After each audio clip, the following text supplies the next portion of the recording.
So I'm sitting here talking to my neighbor now, and this is what's going on. So he said they took 150 bones initially when we thought they came and took the samples. He said they gathered up all the bones that they could gather up. So my neighbor, So they what's up, bro?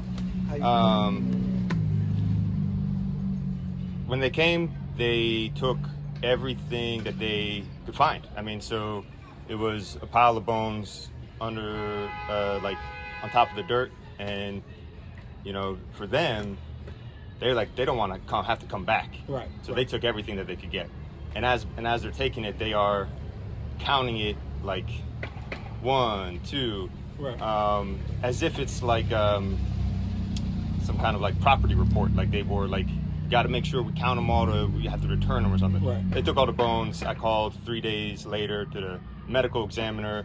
They knew exactly who I was, Right. and they said, like, without a doubt, it's animal bones. Right. Yeah. So, for the people all out there wondering, because when the cops brought the body bag out and put him in the car, he said, well, we just took some samples.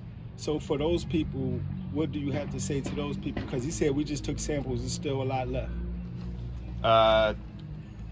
Like I said, they didn't want to come back out, so I don't know the sample part. I wasn't there for that. So my thing was that, like, they took everything that they could, and that's all of the bones that they saw.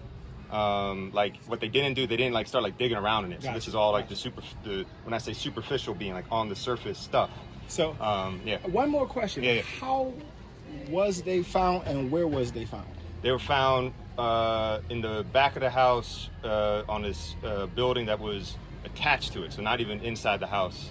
And when I'm just demoing it, so I'm taking the whole thing up. So it was going up. As soon as I took up the floorboards that was put on, it was just like essentially looking down and seeing a pile of bones. And the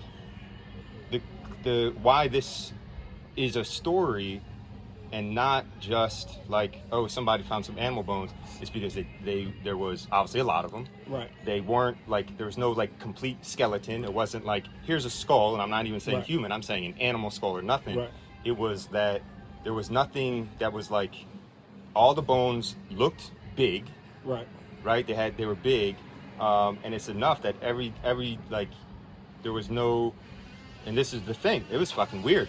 There's no way to say it was human. There was no way to say it was animal from any of, like, certainly my untrained ass ain't going to be able to make that kind of like discerning what that was. Right. So, and even they, the police officer that came in, they didn't know the fuck. So then, it goes to the medical person, and whatever test they do, they were like, yeah, definitively. Like and this, what was clear to me was that, like, they didn't even like reach back out. I had to reach out back to them. Cool. Yeah. All right. Yep. So that's the story for the dead body bones. Do you mind if they see the video one more time? Or the thing you got? Yeah, I'll show you the picture. All right, the picture or whatever. Yeah. So they understand. Yeah. I mean, this is the. There you go. Yeah. All right. So, yeah, y'all see. Y'all can understand why it ended up on the Citizens app. Yeah. Basically. Yeah. All right. Yep. Thanks, Jake. Yep. I really appreciate it. Yeah. Dead body bones. Yeah.